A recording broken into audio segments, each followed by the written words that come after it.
Lorival, teve algum momento em que alguma matéria sua, uma cobertura sua, teve um impacto, mudou bastante a opinião das pessoas aqui no Brasil ou de um governante? De internacional, não que eu saiba, assim, talvez tenha tido, né? É que acho que os presidentes não se interessam muito, né, por internacional, né? O Brasil é um país continental e que não tem poder econômico e nem militar, e, portanto, não tem projeção geopolítica, né?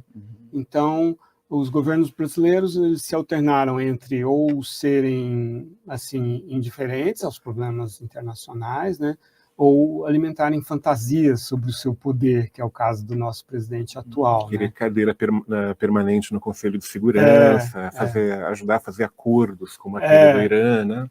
A ingenuidade, ela torna a pessoa feliz, né? Porque ela pode imaginar um poder que ela não tem. Aliás, a onipotência é uma das coisas que levam ao medo também, né? Você entender que você é pequeno, que o seu lugar, que você não é tão importante, tudo isso dá coragem, porque diminui a sensação de perda possível, né? Poxa, se eu morrer, é algo... Não, eu vou morrer, né? Assim, é questão de tempo e de propósito. Aliás, o propósito é outro passo que eu proponho, né?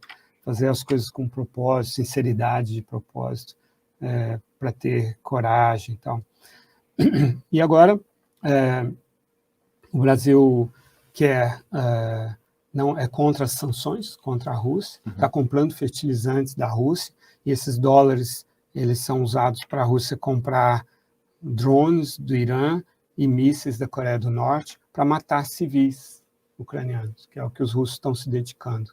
Portanto, nós estamos financiando nossos reais viram dólares que viram sangue ucraniano. E esse cinismo, né? Não, são os interesses, o comércio. Não, quando tem guerra, os valores humanos falam mais alto. Tanto que a Europa e os Estados Unidos estão pagando com inflação de alimentos e de energia. Sim, a Europa... O Biden pode não se reeleger. A Europa tinha muito a perder cortando os laços comerciais com a Rússia, perdendo, né? Estão com inflação. É uma decisão moral ali. Moral. Faz 40 anos que a Europa e os Estados Unidos não tinham inflação de 9%. Né? E isso, numa democracia, é complicado. Né? Dá para ver muito claramente aqui que tem o seu trabalho, que é a cobertura de guerra, mas você precisa estudar religião, né, psicologia... Filosofia, né? Então, e você, falando em filosofia, você fez os créditos para um mestrado em filosofia, né? Mas não se formou. Você usa a filosofia no seu trabalho quando você está cobrindo uma guerra? Sim, e depois eu fiz um mestrado em jornalismo em que eu apliquei um conceito que eu aprendi com o Immanuel Kant, que é, e com outros filósofos também, a ideia de um fim regulador da razão, uma ideia que serve para regular a razão. Então, eu apliquei essa ideia para o conceito de isenção no jornalismo, como algo que você nunca vai alcançar, mas que é um fim regulador da razão.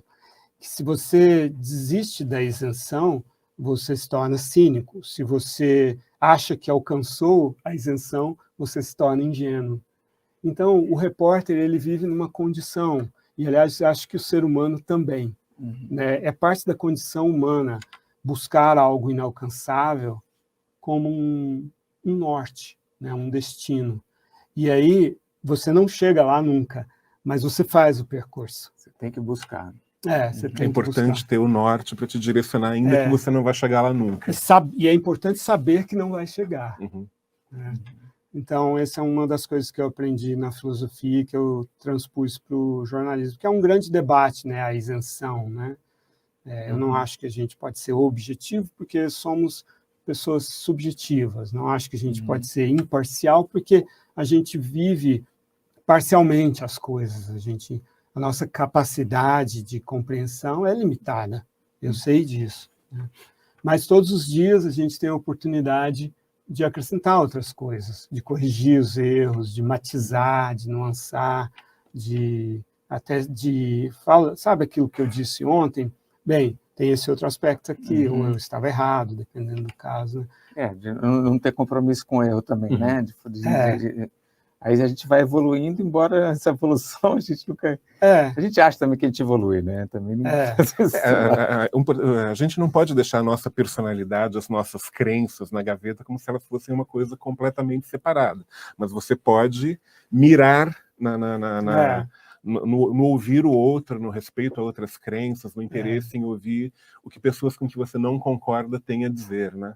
E o jornalista ele é tão exposto a uma realidade que é tão complexa que, de fato, as crenças, eu, por exemplo, tenho bem poucas, assim, porque acabei que a dúvida é o meu principal,